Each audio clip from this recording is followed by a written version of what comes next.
Good evening, fellow Guyanese.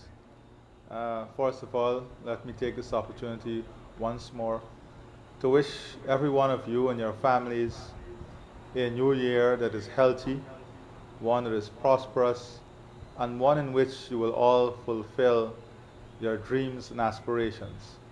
As a government, we'll continue to work around the clock to bring continued progress, development, and prosperity to every home in our country.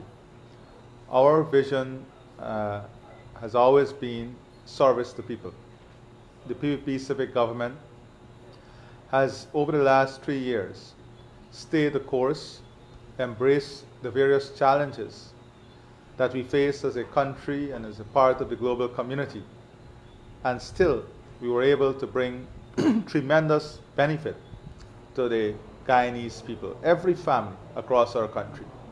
2024 will see a framework that will continue to stay this course to bring additional benefit to our workers, our farmers, the vulnerable in our country, women, young people, children, the elderly, and especially looking at areas through which not only we empower people, increase disposable income, and improve access to opportunities in our country, whether it's through the local content, whether it's through new initiatives, whether it's through the investments we are making, but also improving our security architecture, working to enhance and expand our sporting facility, our sports facility, recreational facility, focusing on mental health and building out new innovative opportunities for jobs, for additional income, and for improvement in the earning capacity and saving capacity of our people in our country.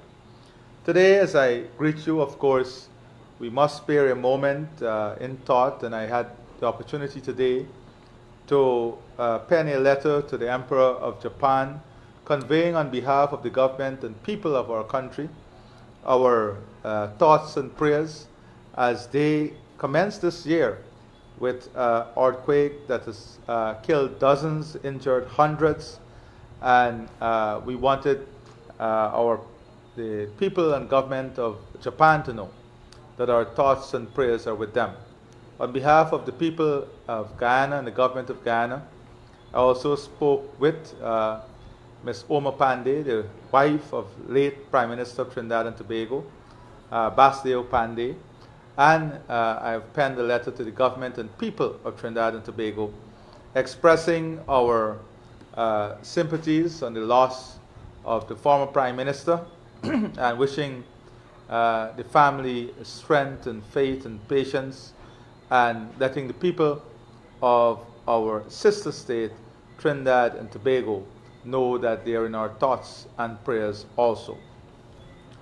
As we confront the many challenges ahead of us, in this first working day, we have been at it all day, setting out the framework for 2024 with the Minister of Finance and his team in pointing to the direction in which our country and the 2024 budget will be shaped. As I said, it will be staying the course, people-centered, people-driven, creating new opportunities. But during the course of this week, already in the first week of the year, you will see some major projects being commissioned or signed into operation. For example, before the end of this week, we will sign the contract for the new Wisma Bridge. This is a tremendously important investment, a major public infrastructure investment for our country, for Region 10. So during the course of this week, you will see us signing the contract for the new Wisma Bridge. Of course, this will create tremendous opportunities in the mining town. Also, before the end of this week, we'll be turning the sod for the new New Amsterdam Hospital. This will be a state-of-the-art facility, a major facility in Region 6, and before the end of this week, we'll be turning the sod for the new New Amsterdam Hospital. We are looking now that we have received all the comments in relation to the National Gas Strategy. We have received all the comments.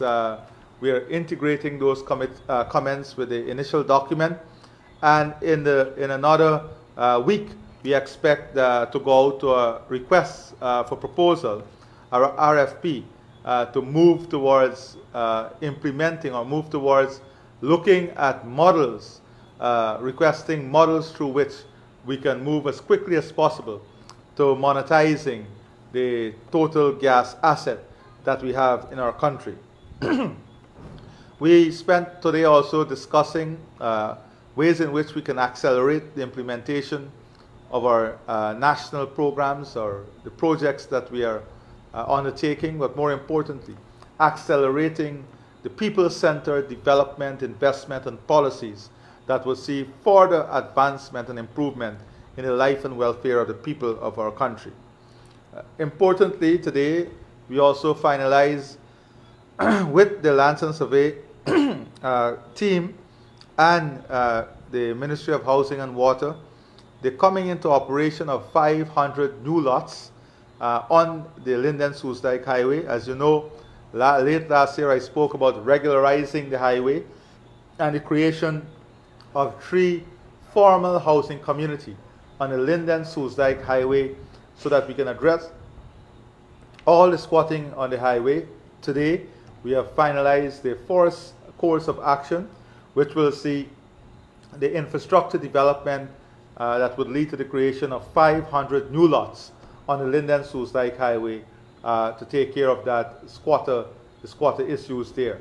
During the course of the next 2 weeks also, we'll have a major program in which hundreds of new leases and land titles will be issued for different people, including those on Hillfoot for lands on the Linden-Soesdijk Highway. I know Minister McCoy and the team has been working aggressively out there to ensure that the issues that we have on the highway are all dealt with. We're also working now on the different proposals we have for the surface water at the Hope Canal. That is the construction of a major treatment facility at the Hope Canal to service tens of thousands of households instead of dumping the fresh water. As you know, we had a study that was conducted by the Caribbean Development Bank, and now we're in the process of analyzing the options before us in an effort to make a decision moving forward on this within the coming weeks.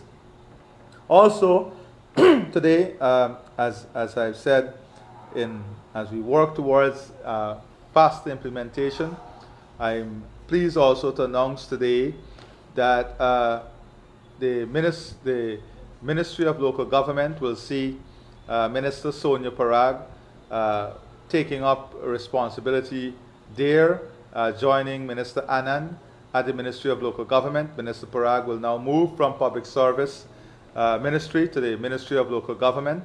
This transition will take place over the course of this week, and the portfolio of public service will come under Minister of Finance, Dr. Ashley Singh, in the Office of the President.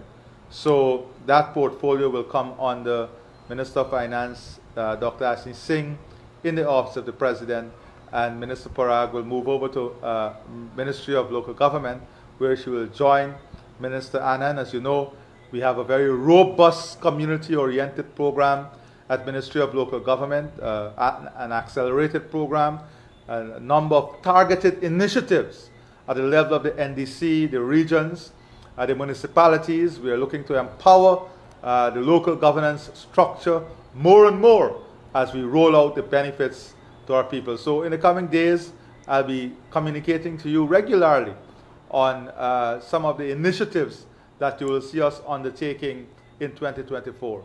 So we have entered this year working on some major initiative in the first week of this year. We look forward to working closely with every Guyanese in building a stronger Guyana. Thank you very much. Good evening.